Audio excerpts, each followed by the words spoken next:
This mission is about seeking the perspectives of other people. Empathy is a great thing. The ability to empathize with what other people may be thinking and feeling is a core capability of compassionate leaders. But taking perspective has its limit. Most importantly, we might be wrong.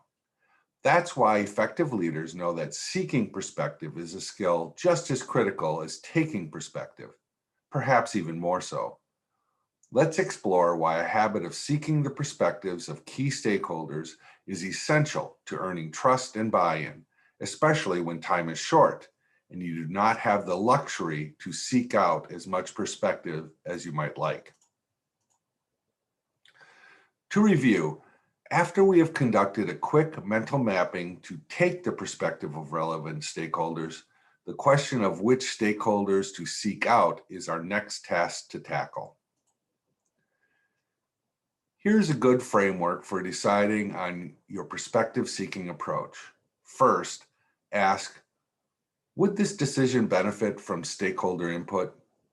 If so, ask, what is the timeline for this decision? How much time do I have to invest in seeking input? Next, consider which stakeholder or stakeholder group's input is most needed. With whom is buy-in most important? Which folks can provide solid information? How might diverse opinions be useful? Once you have considered that, ask yourself, what exactly do I want to learn from these stakeholders? And how do I plan to use that information in my decision-making process? These questions should help you focus. Finally, once you know who you want to ask, consider how you will go about it. What are the most efficient and effective methods for gathering the stakeholder input? Here are some common ways to gather perspectives. They include more formal and less formal approaches, and they range from one-on-one dialogues to small group processes and processes that can be used with very large groups or whole systems, such as company-wide surveys.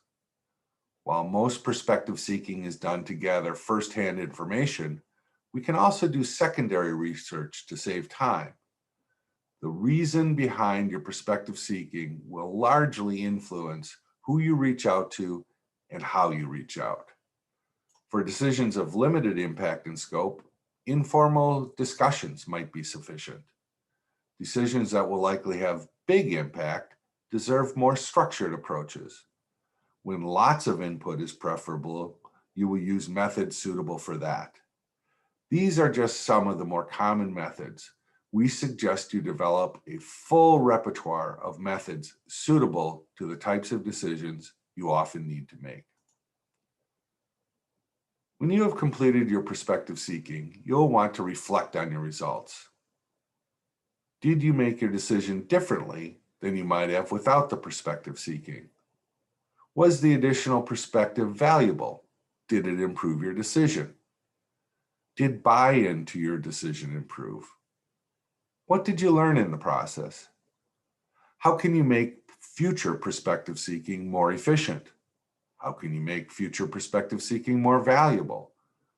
Perspective seeking is a critical skill to collaboration. In a world of accelerating volatility, uncertainty, complexity, and ambiguity, it can be considered an essential skill of leadership. Taking the time to do it and reflect on how you can do it better will serve you well. One final note. Here are a few perspective-seeking best practices to help you. When seeking someone's perspective, explain why you want their perspective and how you intend to apply their perspectives. You are likely to get better quality input and more cooperation. Remember to thank perspective providers for their participation and offer to share your final results, outcomes, and/or decisions with them. This shows respect and can also improve quality and level of participation, as well as eventual buy-in to your final decision.